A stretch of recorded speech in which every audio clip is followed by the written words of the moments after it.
Good morning, Your Holiness, Tashi Delek. We are very honored and glad to have a chance to make this webinar with you. Thank you. There is auditorium and speakers from the Baltic states and one speaker from United States, New York.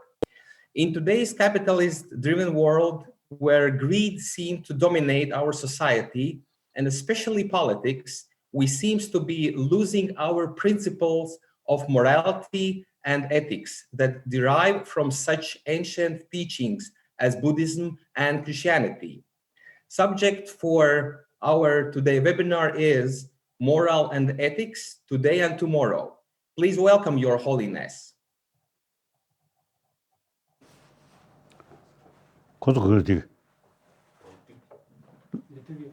Lithuania. Latvia.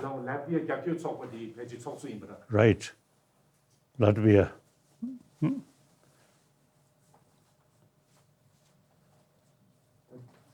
Yes. Few occasions I have been Latvia.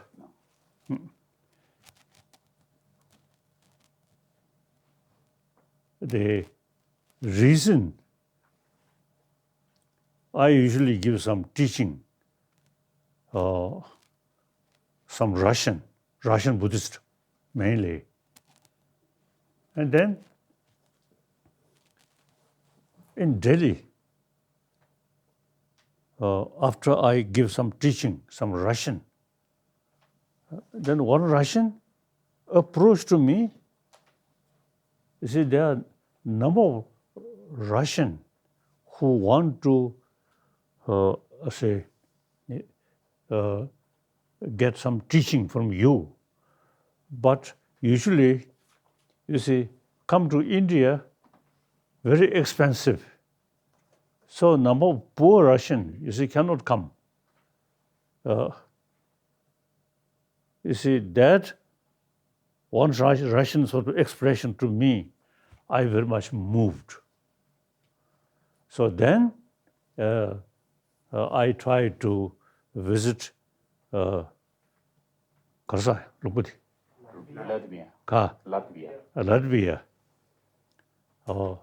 Number of Russians much easier come to Latvia. And then Latvian people also, you see, very much showing warm feeling.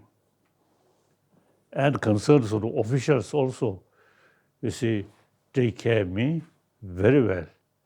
So then, a few years, I think at least 2-3 years, I annually visit the Latvia and give some teaching. And the facility also, you see, provided by local authority, very good, large number of Russians and Mongolians and they come. So my memory about, you see, my visit Latvia is very, very fresh. So I want to express my deep appreciation to your concerned officials and particularly those individual people who really taking care of me. So thank you very much. So now,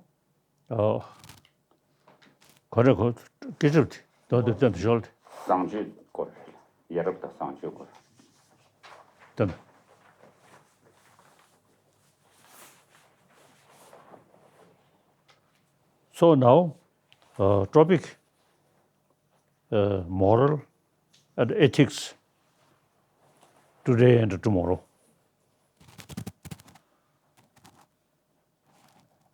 You see, ethics, of course, according to different religious tradition, then ethic very much related with religious faith. But generally speaking, I always say talking. You see, according Indian tradition, secular, not necessarily related with religious belief. Whether believer or non-believer, that's personal matter, different question. Now here we are talking about humanity.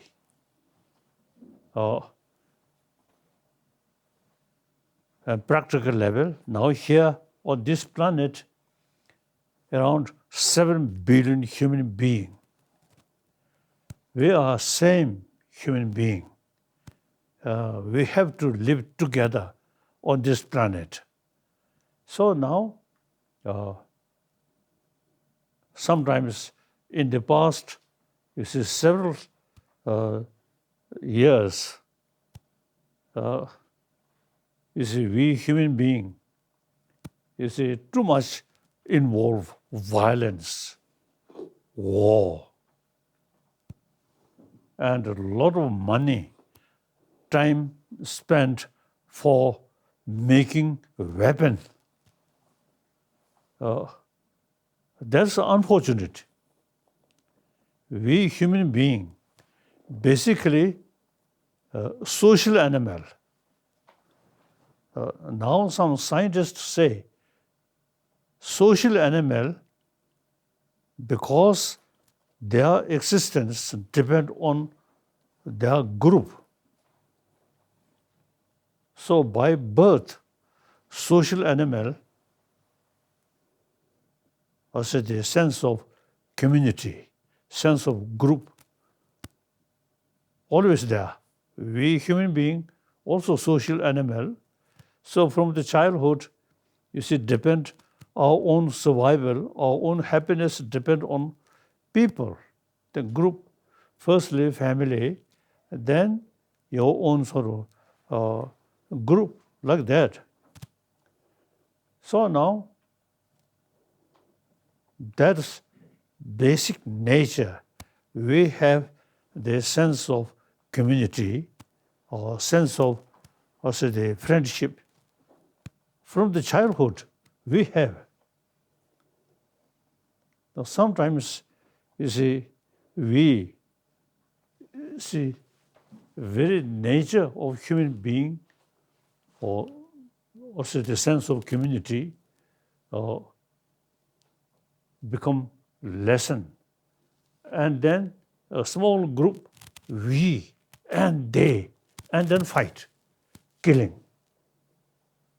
So that thinking, very, also the uncivilized thinking. We are social animal, and particularly now today's world, the entire 7 billion human beings, their future depend on each other. No longer, you see, the strong concept of we and they. We all 7 billion human beings are we. We have to live together, helping each other. So now, ethics, you see, taking sense of concern, of well-being of all our human brothers, sisters. That is the basis of ethics. We are not talking about next life or according to religious believer about God, or for Buddhist about Buddha. You see, that is something individual matter. We as a human being, you see, we need sense of brotherhood, sisterhood, and we should realize we have to live together on this planet. Then it is much better, happily, friendly, compassionately, like that. So I always say talking, we really need warm-heartedness. Now, and now on top of our sort of problem or suffering. Now, global warming, that also one additional problem. So now, such circumstances, now we 7 billion human beings must live together happily. No need to weapon. No must change the concept of war, fighting, killing. So now we really need, at the practical level also, we need a peaceful world on the basis of concept oneness of 7 billion human beings. So I believe the Latvian brothers, sisters, you also have great potential, make a contribution regarding promotion of oneness of 7 billion human beings and live together and a sense of brotherhood, sisterhood. 에스토니아다, 리투아니아 숨자요리요. 이제 발틱 스테이트 아. 숨요리. Latvia, Lithuania, Estonia, right?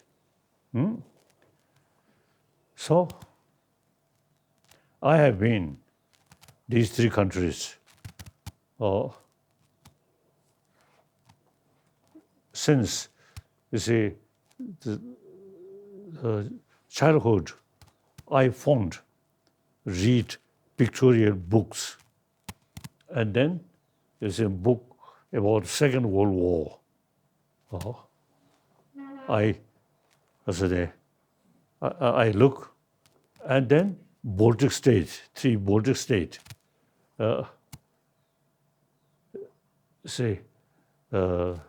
the big nations' exploitation.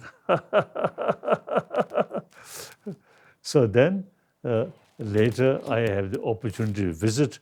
I feel very happy. Now things are changing. So now moral ethics is I think, the ultimate source of happiness among the humanity.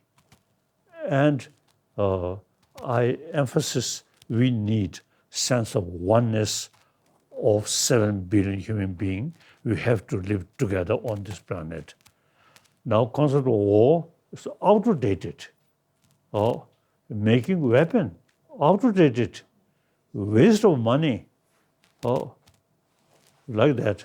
So now, Что? Не okay. надо, не переставай сейчас. Now some questions. So sometimes I feel the smaller nation have better opportunity to create peaceful world.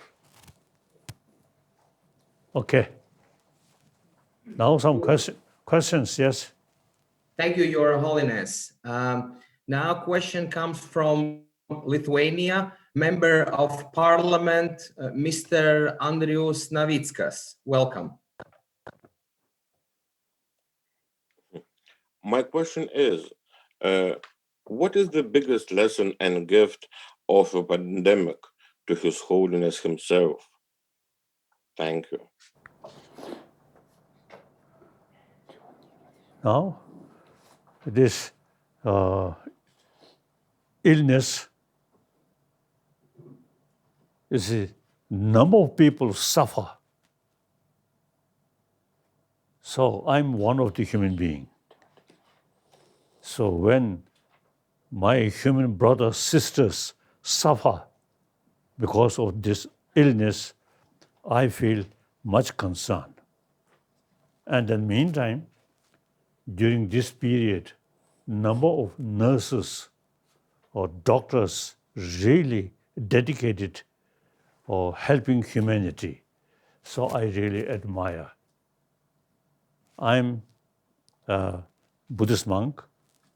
Daily my prayer, especially thinking about these, also the patient who got this illness. So I daily prayer. And as a Buddhist monk, I also recite the goddess Tara, Om Tare Tudare Turisaha. So many Buddhist brothers, sisters, also you can recite Om Tare Tudare Turisaha. This mantra, very helpful for us for this illness. So,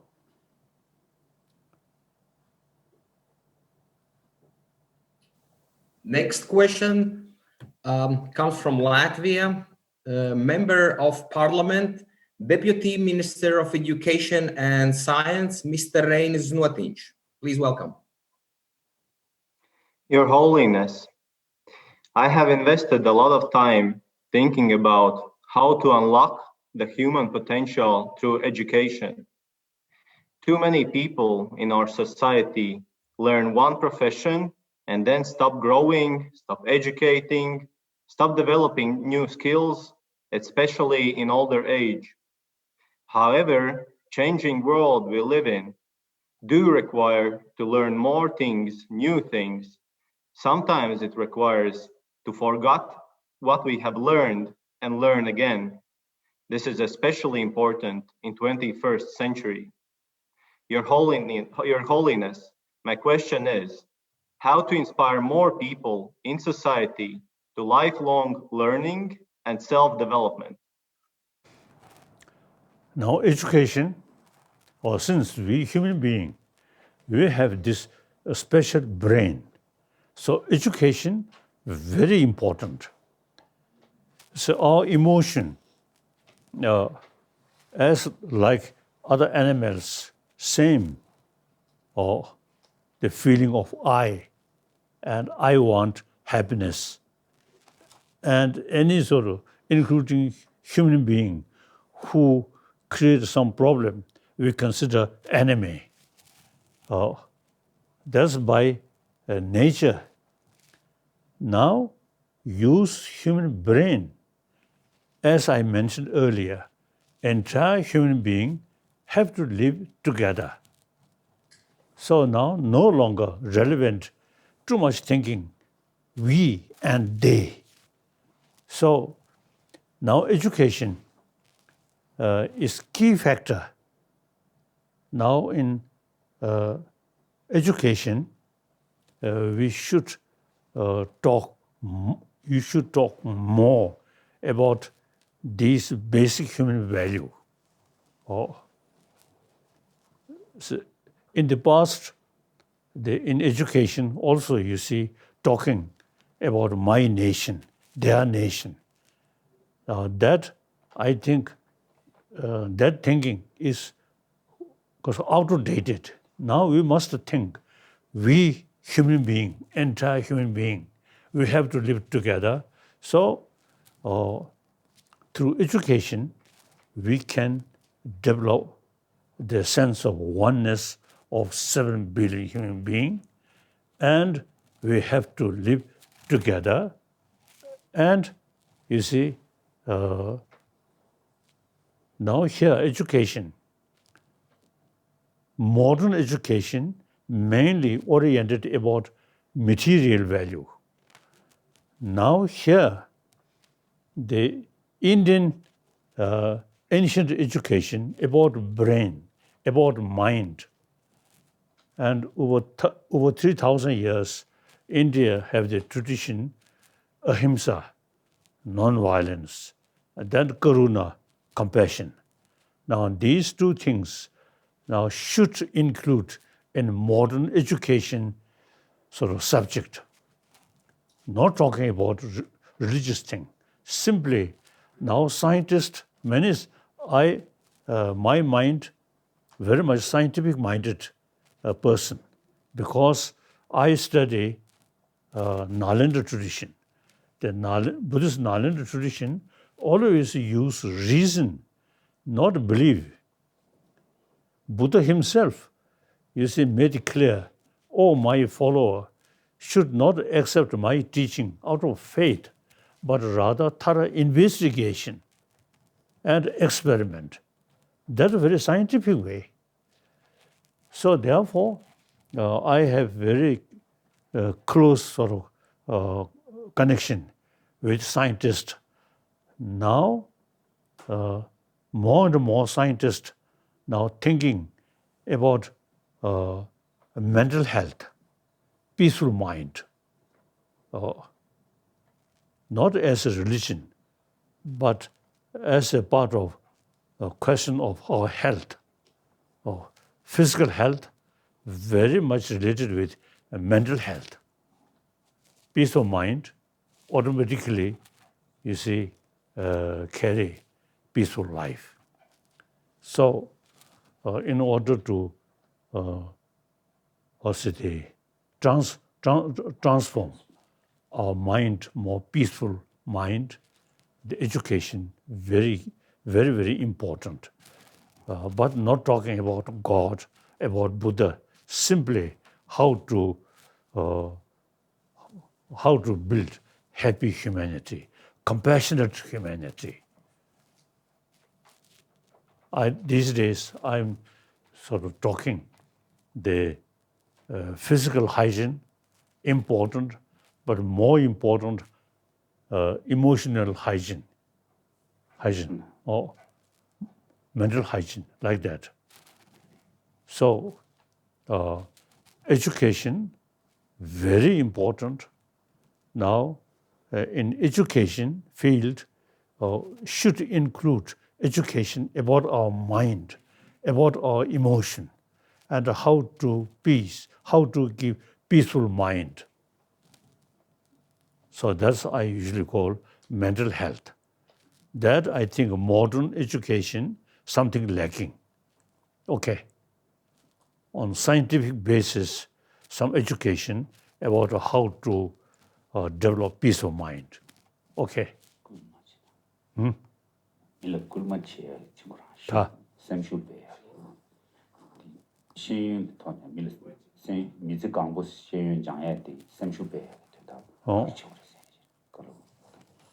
So I think people showing interest about education is now, compare ancient time, now much developed. Now the point is, an education field itself should include education about mind, about peace of mind.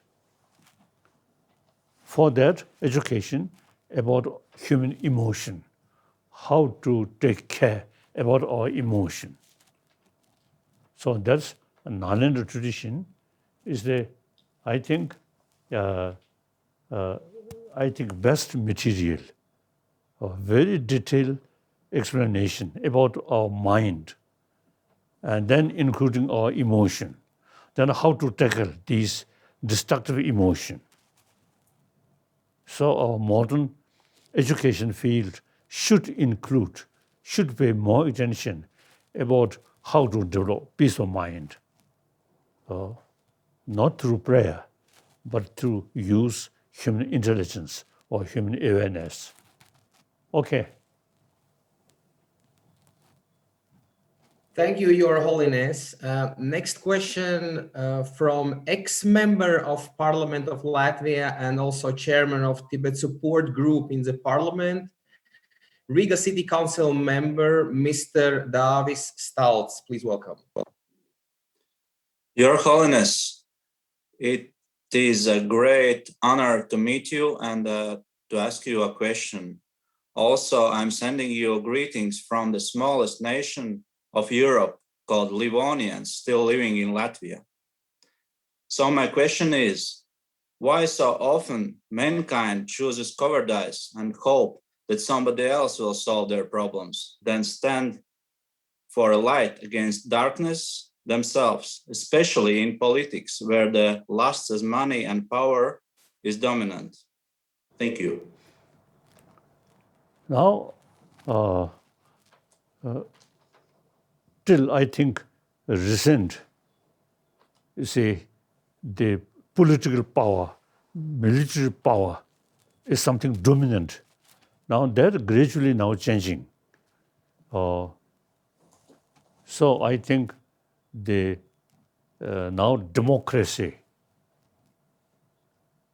and I think genuine, meaningful democracy now gradually coming. And as the socialist country, you see, socialism, thinking about public, particularly poor people.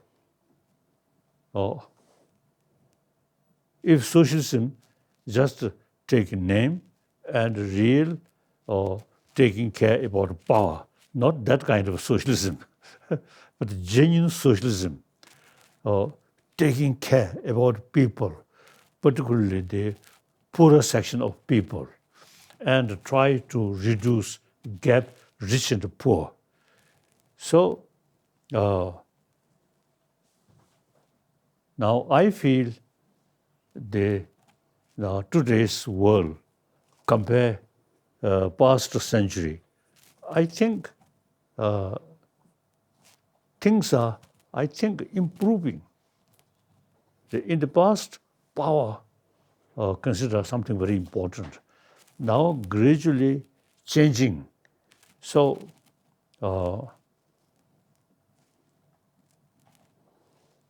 now genuine socialist thinking.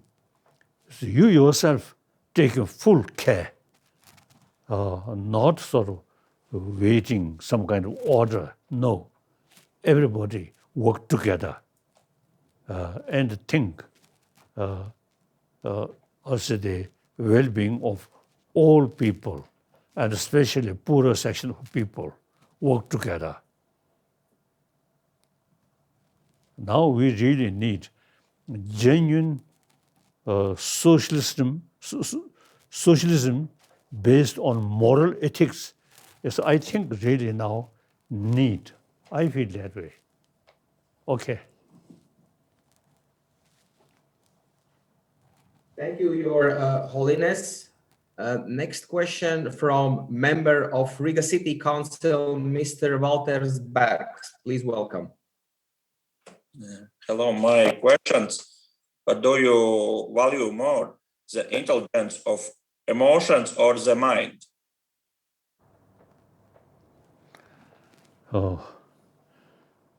Feeling or experience is part of our mind or emotion.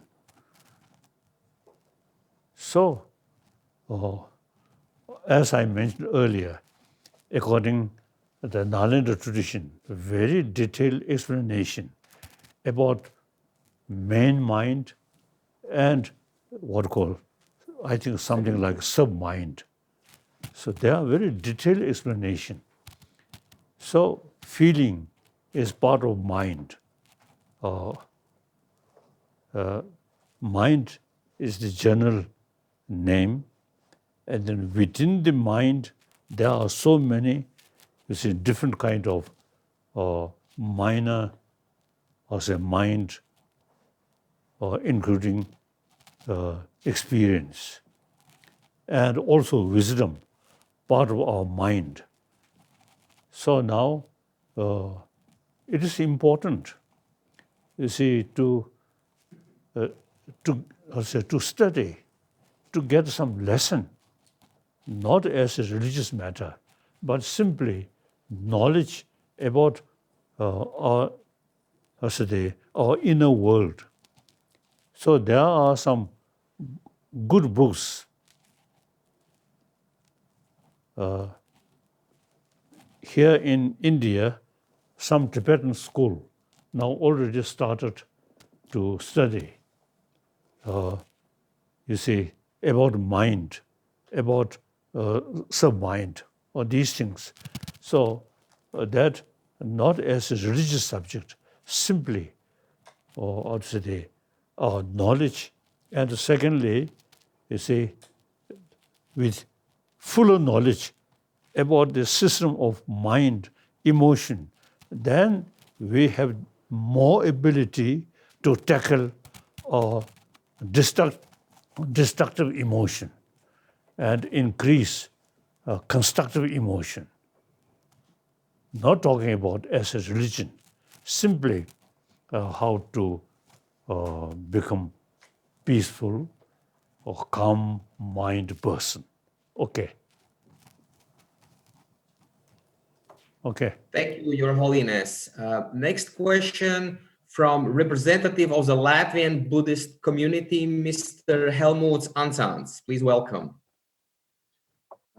Your Holiness, in Latvia, we are trying to be really good 21st century Buddhists, and therefore we try to study in a systematic way works of great Buddhist masters like Lamrin Chenmo by Lama Tsongkhapa, Bodhicharya Avatara by Shantideva. But certainly this pandemic time, it shows that it's time more for practice to apply what we have learned. And therefore, my question is, how in this period of time when we are faced with so much of a hypocrisy, infringements of freedom of speech, which we see from some state and political leaders, from certain big tech companies, social platforms, and even mainstream media. So how do we, in practical terms, being 21st century Western Buddhists, approach this situation? Thank you. As I mentioned earlier, in the past, you see, the power dominant people.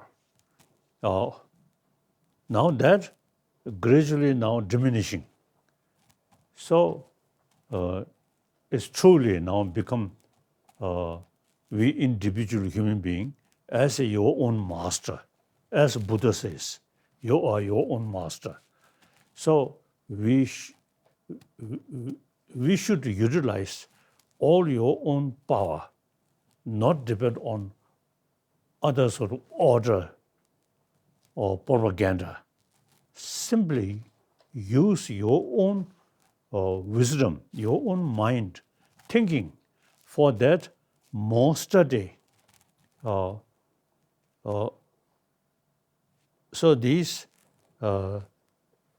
distorted information, and then some restriction about freedom of speech. Now these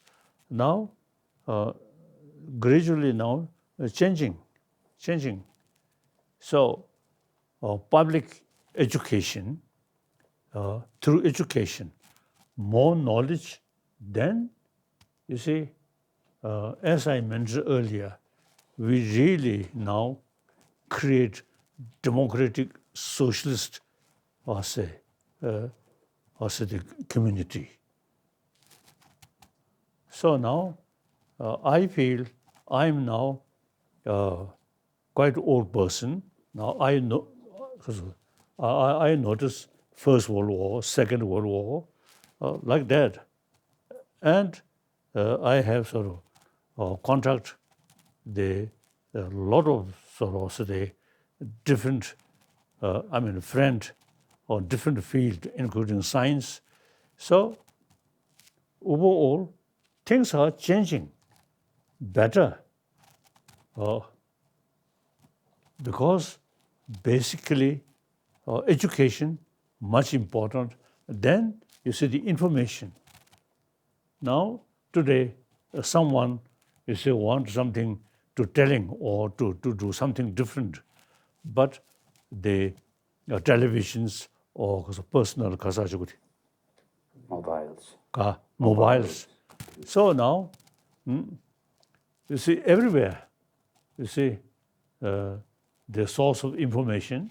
There are now under such circumstances, you see people who want to distort information. Eventually, they themselves become disgrace or telling liar. So even big nations, you see, lying. Now people getting more information, so things are changing.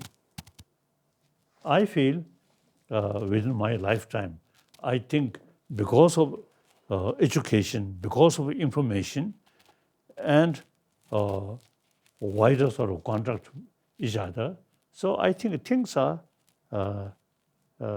much improving, I feel. Okay. Thank you, Your Holiness. Next question from United States, New York. Executive Director and founder of the We Can Save Children Foundation, United Nations Economic and Social Council representative, Grammy laureate Hollywood actor, Mr. Vincent Lim. Please welcome. Thank you. I'm deeply humbled and honored to be here and want to thank Your Holiness. My question for Your Holiness, how do you think we can move forward as human beings, respecting each other's beliefs, and while still championing peace and human rights that not everyone sees as universal? Thank you. As I already mentioned, you see, whether we like it or not, we have to live together on this planet. And you see, concept of different nation, different religion, different color is secondary. Secondary. Now, important is we are human beings. We have to live together.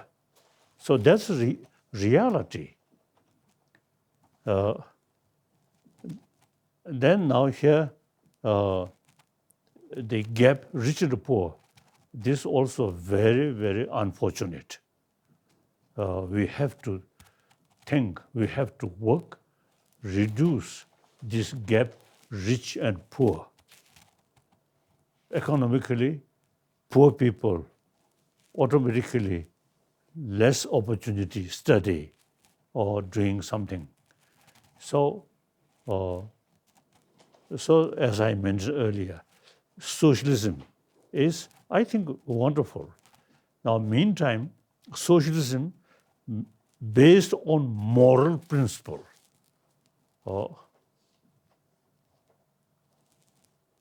So you see, I think things are changing better, because we gain more experience and more knowledge. So I'm optimistic.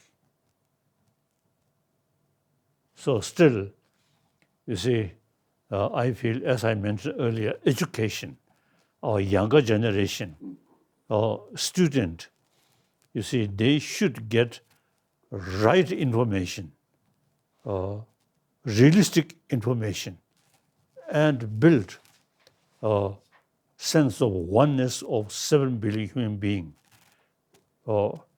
The different nation, different religion, these are secondary. Important is oneness of 7 billion human beings. Okay. Thank you. Thank you, Your Holiness. Now back to Latvia. Question from Lutheran pastor, Brother Pavel. Please welcome. Your Holiness, it is a great honor for me to be here and ask a question. Today, it is often said that traditional religions will be forced to transform in the face of rapid change in society. What do you think? What is the future of ancient spiritual traditions, Christianity and Buddhism in the 21st century? Thank you. Yes. Now one example, among Buddhist community, now through more awareness and including more knowledge about science, then the old thinking, you see, without much thinking about reason, but just faith. So among Buddhists also, you see now things are changing. Some of our traditional sort of way of practice now more modernized Buddhist now thinking, questioning. So similarly, our religious brothers, sisters, Muslims and Christians also, you see, now time come, you see, we have to think more intellectual level, not just carry faith like that. So, so things are changing. These days, I give some teaching about Buddhism. I never sort of repeat the old way of sort of teaching. Many things take for granted. Now that's no longer there. So you Christian brothers, sisters, also you see now should think more scientific way, and all religion main sort of message is loving kindness. God itself, I think Christianity, I feel God is like our Father, the creator of whole world. So that creator as our Father, compassionate sort of being. So we are children of that kind of Father. So we all children of the loving kind sort of Father. So we should develop genuine sort of sense of brotherhood, sisterhood. We have to live together. And there are different philosophy, different concept. That is within one religion, there are some different sort of explanation or different views. But more the important thing is because of the loving kindness. So all religion, you see, same message. Use different philosophy, different concept. So all major religious tradition, on that basis, we can work together.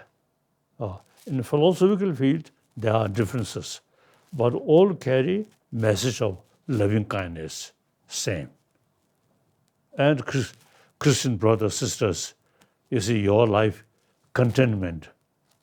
So these are real sort of message of our religious practice, like that. So I don't think, you see, time change now, 21st century, I think these basic religious sort of concept, I think still very much relevant. Some ritual or that now sometimes necessary to change. In Tibetan Buddhist tradition, too much ritual, I feel meaningless. I really feel like that. So Christian brothers, Muslim brothers, also you see too much sort of ritual thing. That I think now I think should think reduce. And then I think one of my commitment is promotion of religious harmony. So I respect all different religious traditions because all carry same message of love that we human beings need. And a different concept, different philosophy is individual matter, like that. Okay. Thank you, Your Holiness. And there's a couple of questions from my side. In Latvian schools, the teachings of ethics is in the first 3 grades and not in all schools.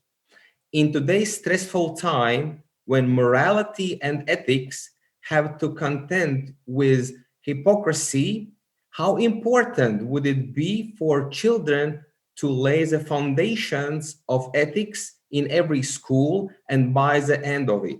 Because what will the world be like without ethics and morals? Thank you. As I already mentioned, basic human nature is more compassionate because we are a social animal. Sense of community and sense of concern of our community. So therefore, you see, that is the basis of all religions. So we should take the essence, the philosophical view. There is creator, there is God. Buddha say no God. There is something, the method. The important is all different religious traditions carry same message of love, message of forgiving, where the practice of genuine loving kindness, then forgiveness automatically come. So therefore, now in education, you see, more explanation about peace of mind, then these different religious traditions, carry same message. So different philosophy is according different, also the tradition or different sort of cultural heritage. You need that different kind of explanation. But the essence is all religion is same. Now, I really learned and admire India, one of the most populated nation. And as a matter of fact, all different religious traditions of this world together here, of mutual respect and mutual learning. So I think whole world, we can live together and a different religious tradition, mutual respect, like that. So, like our next neighbor, like Syria, and also to some extent Afghanistan, in this area, even you see same Muslim, but again you see make distinction, also the Sunni and Shia. These are due to lack of contact and a little bit narrow-minded. Look, India is example. All different religious tradition and non-believer, we have to live together. So much better mutual respect. So we can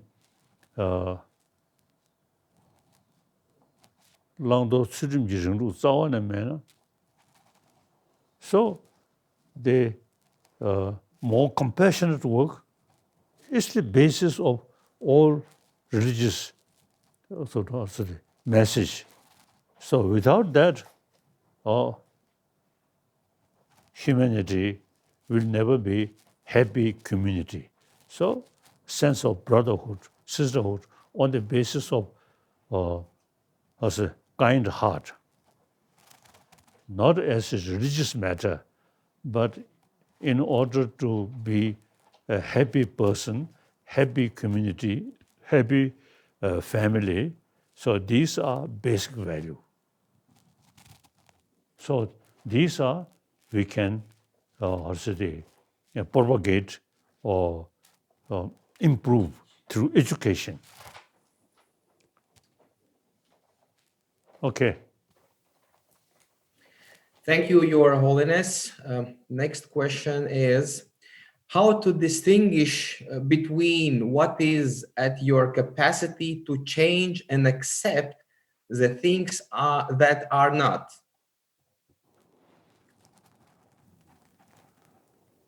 Now, one great Indian Buddhist master, he stated, when we face some problem, some difficulties, analyze the factors, reasons, causes, these things. And then through investigation, if there is possibility to overcome, then try make every effort with full confidence. If the situation impossible to overcome, then no need to worry, just accept. So like that,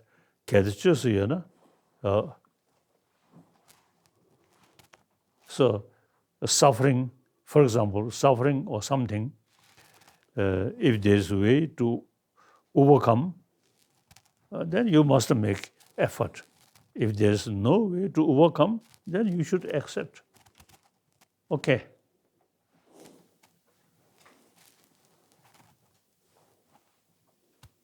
Thank you, Your Holiness. Next question is, how can we find our inspiration and true purpose in our life? 그래서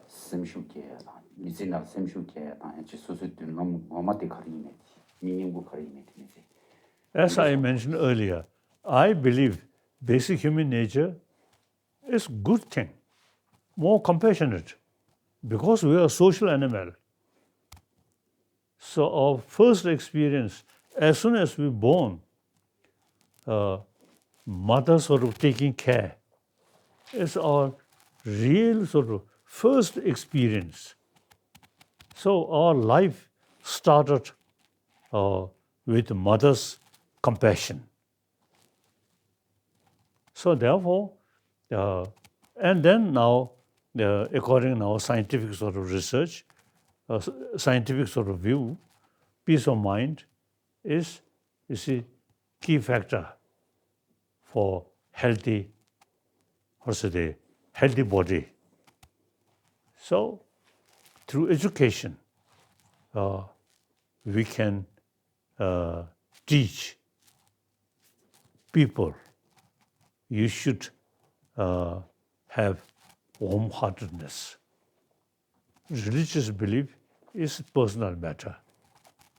The Indian word secular ethics, without religion, simply be warm-hearted person. That's secular ethics. Okay. Then next. Thank you, Your Holiness. Question is, what is the relation between physical and mental wellness, and how do we obtain a balance of both?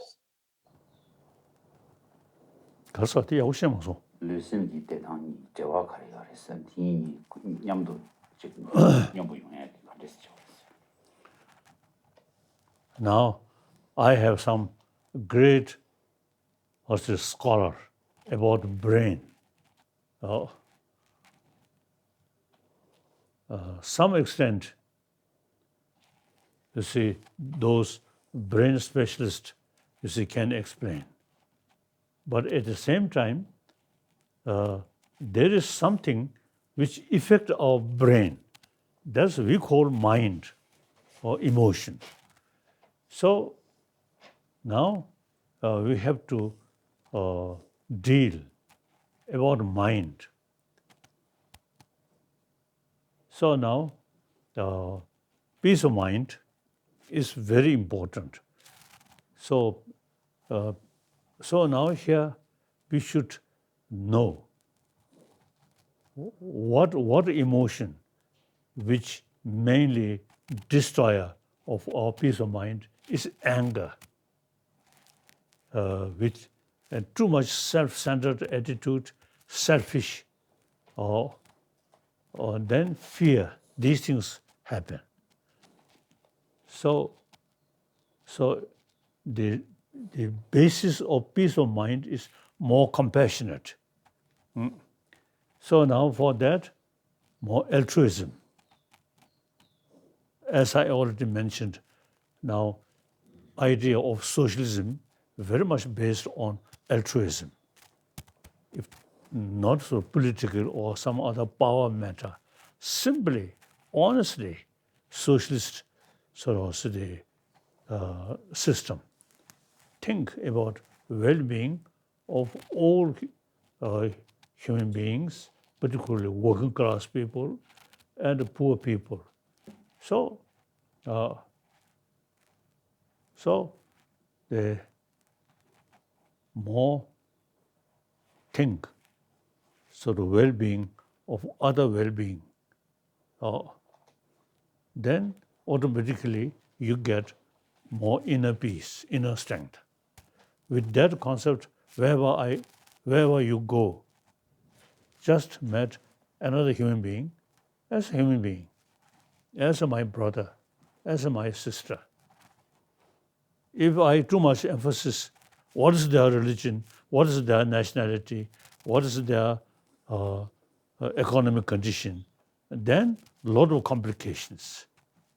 Don't think these things simply as soon as I met one human being, two eyes, one mouth, and particularly with the mouth, more smiling face, I feel very happy.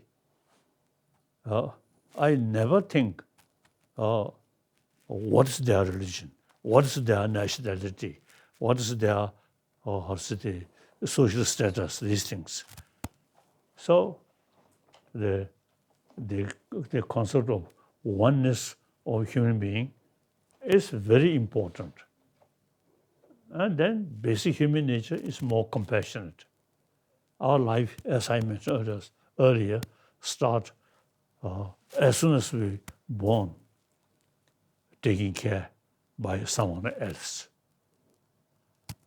And then at the end of our life, I think, I feel, you also, I think, should feel, at the time of dying, you're surrounded by a best friend, really showing concern, sympathy, you feel happy. At the time of death, some people who are, suppose your friend, actually friend of your wealth and political reason, and then these are artificial. So you see people who really thinking your money, and then at the time of your dying, some people surrounding you, you see, their main sort of thinking is how to get some wealth from that dying person. No human warm feeling. This is a modern society. Now we really need a genuine, sympathetic, compassionate human friend. Okay. Next. Thank you, Your Holiness. Next question is, patience is very difficult to practice. How should we cultivate our patience? Thank you. As I already mentioned briefly, when things you see face, some difficult things you see face, we have to analyze. And then, if there is a way to overcome, then should make more effort with full courage. If there is no way to overcome, then accept, like that. So our way of life should be realistic way. In order to you see, know the reality, we should not sort of remain on the surface, but we must study more, investigation. Since we have this special brain, we have the power to analyze, so we must utilize that. So then, so our brain, very important. Meantime, the mind, which affects the brain, also, you see, equally very, very important. So we, in education field, we should include study about psychology, about mind. That's Indian tradition. The more explanation about emotion, about mind, and with the fuller knowledge of these different emotions, then also you see thorough explanation how to tackle, how to increase altruism, how to control destructive emotion, like that. Although these come from religious texts, we should consider these are simply knowledge about our mind, about our health, not as a religious sort of matter. Thank you. Thank you, Your Holiness. And last question is, how can one overcome the emotional hardships due to the prolonged duration of the COVID-19 pandemic? I already mentioned when we face Kasa Choshi Yorbe.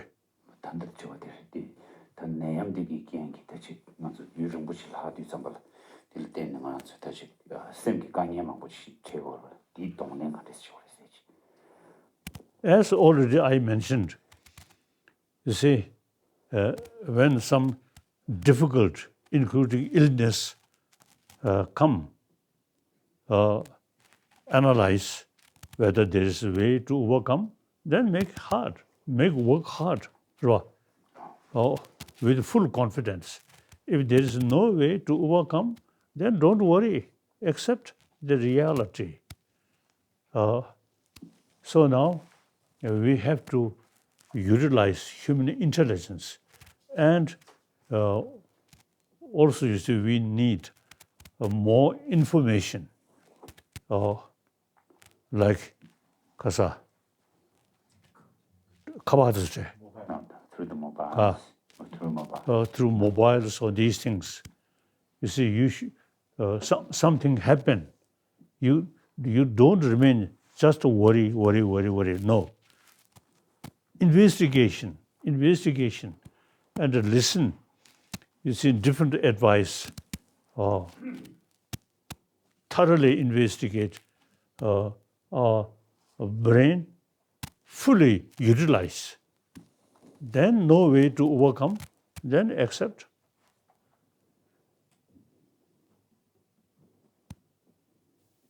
So now, modern time, we have the source of information is now much sort of available. Very good. In ancient time, one villager in a remote place, something happened, then they simply worry. And sometimes they pray to God. And now, today, modern world, we have a lot of sort of source of information and study, like that. Okay.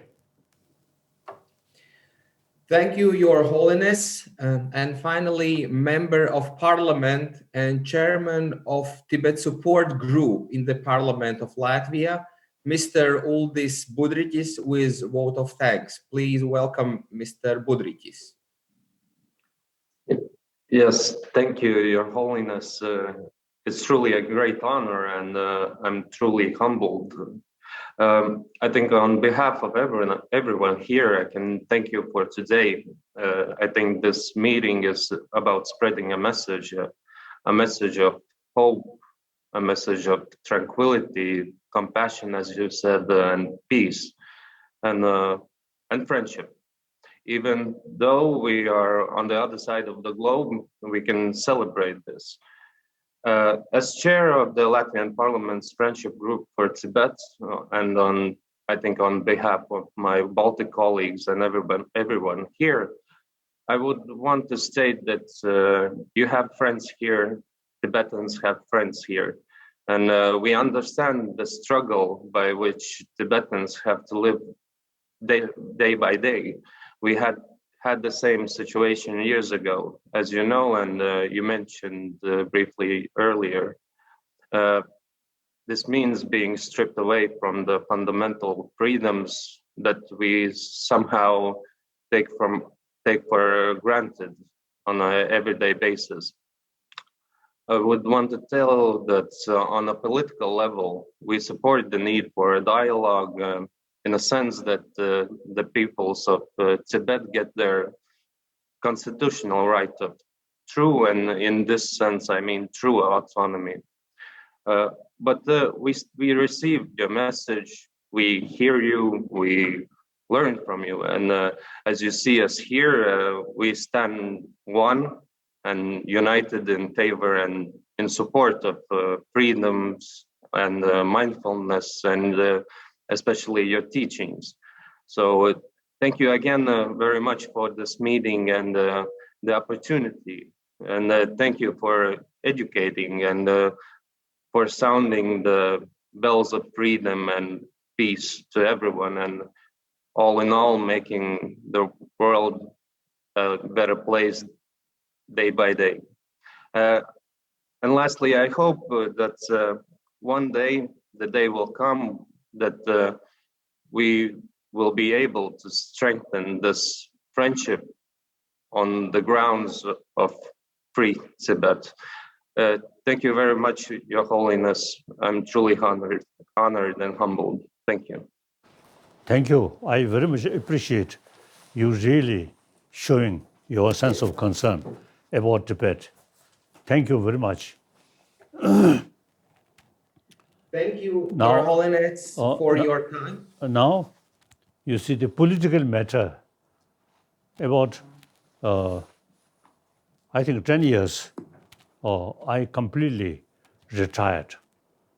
Now I carry, regarding Tibet, I carry the main responsibility to preserve Tibetan culture. I may say mainly Buddhist culture. Now that Buddhist culture originally come from Nalanda since 8th century.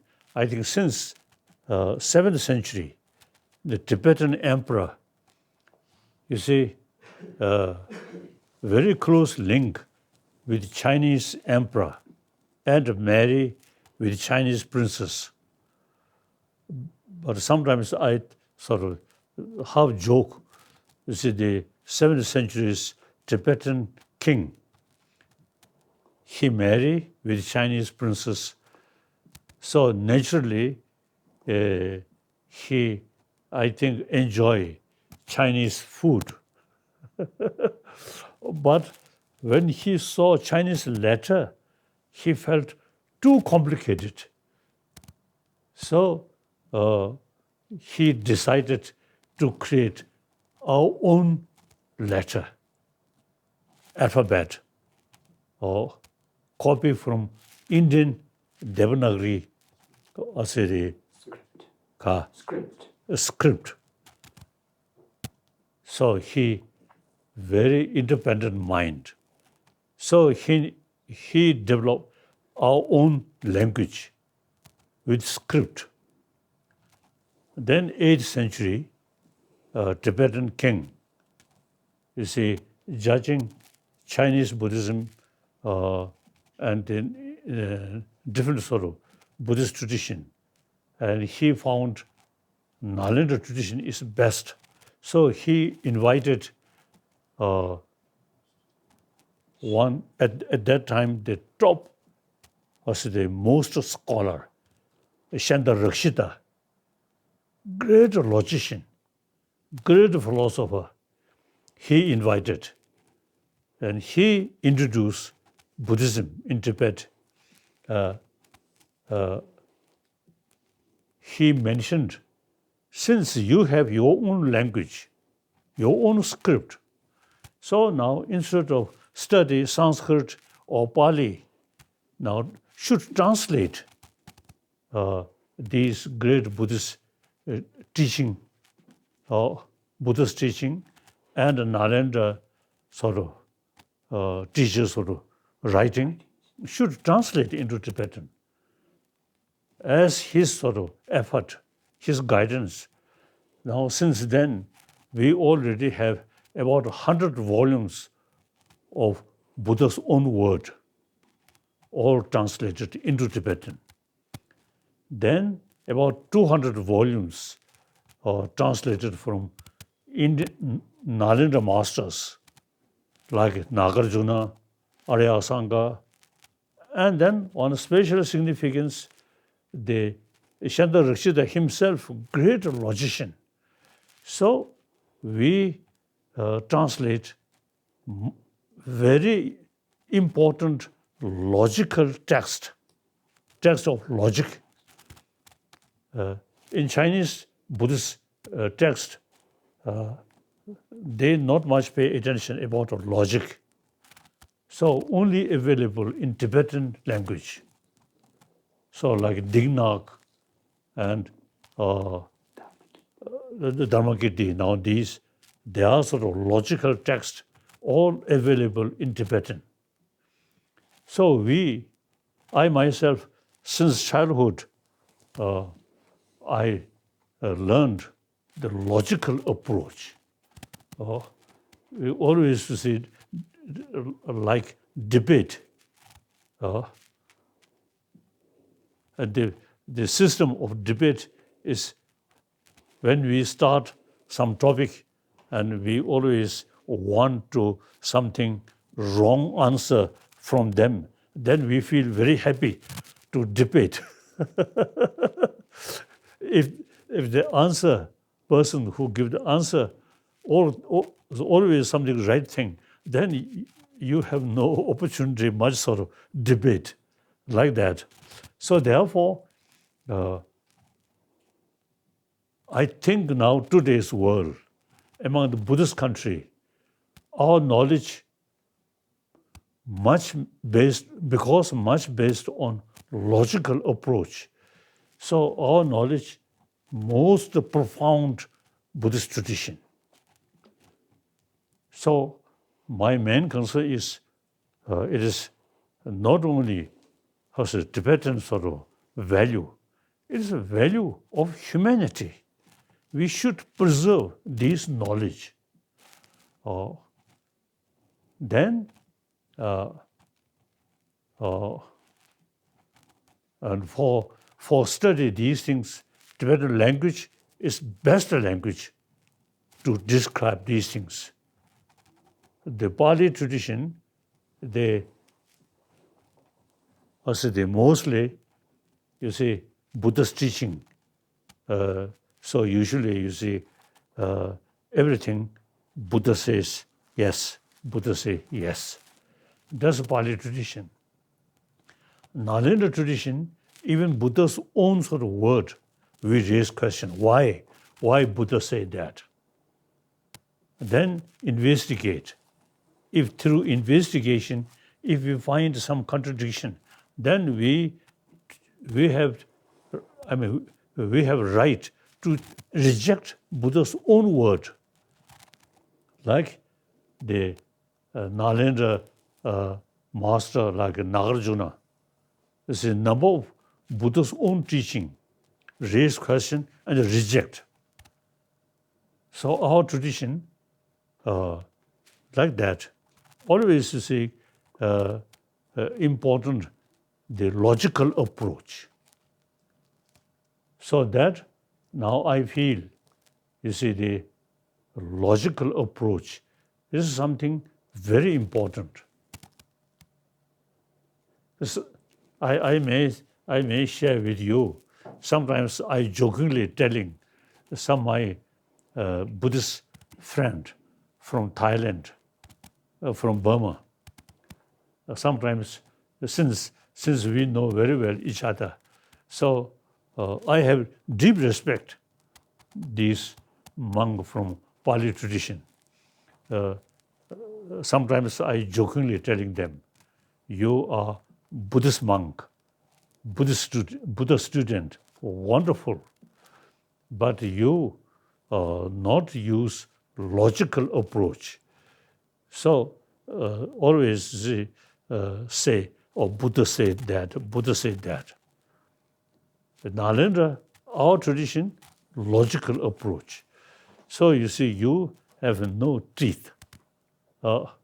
If something hard subject, then you cannot sort of, tackle.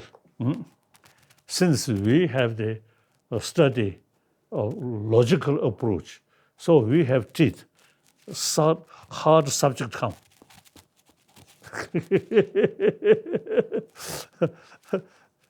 Without teeth, then it's like that. So, Tibetan tradition, as a ancient Tibetan master, you see, we very much emphasize logic. So, today, I think among the Buddhist country, only Tibetan, we have this serious logical approach. So therefore, Tibetan Buddhist tradition is really important to keep, to preserve.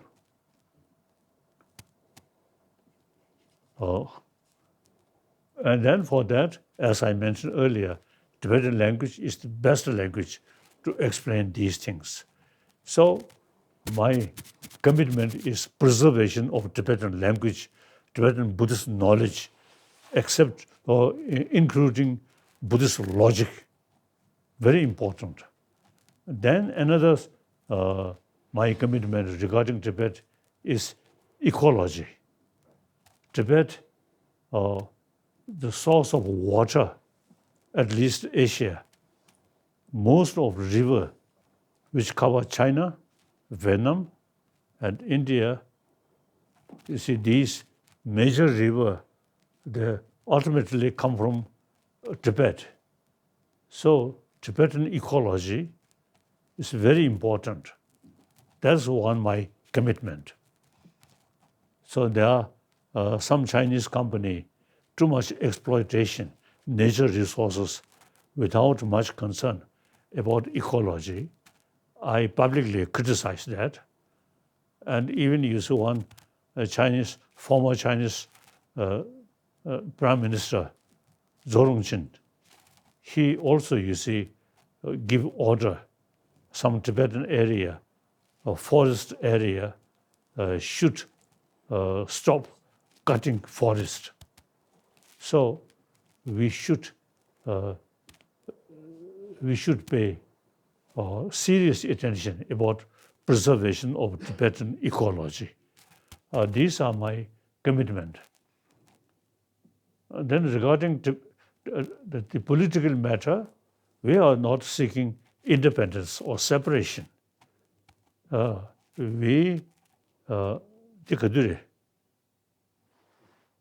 1974. 1974, we decided we willing remain within the People's Republic of China. That also, you see, China, very rich country, so they can provide us more money. Now already in China, number of Buddhists, several million Buddhists, they're already there. So we can help them. So they give us money, we give them Buddhist teaching. Okay, so now already some publication which made here, like I said, books for Buddhist science, like that. So Chinese translation also there, English translation. So some university in China, you see, have the opportunity to see, to saw, you see, these books. Then some of these professors express Tibetan Buddhism is true Nalanda tradition and a very scientific sort of religion. So a number of now Chinese scholars pay more attention. And basically, as I mentioned earlier, in China, a lot of Buddhists, so increasing. So as a mutual benefit, economically, our benefit, culture, and especially Buddha Dharma, you see, we can help them. So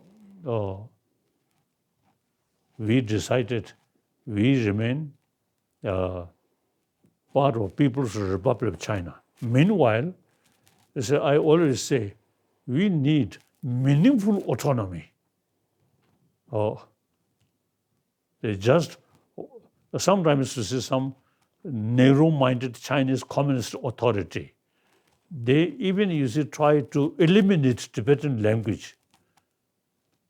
It's very silly. It's a must preserve Tibetan knowledge in Tibetan language. So it is a benefit for humanity. And no question, Buddhist country, and particularly Chinese Buddhist. So now things are changing.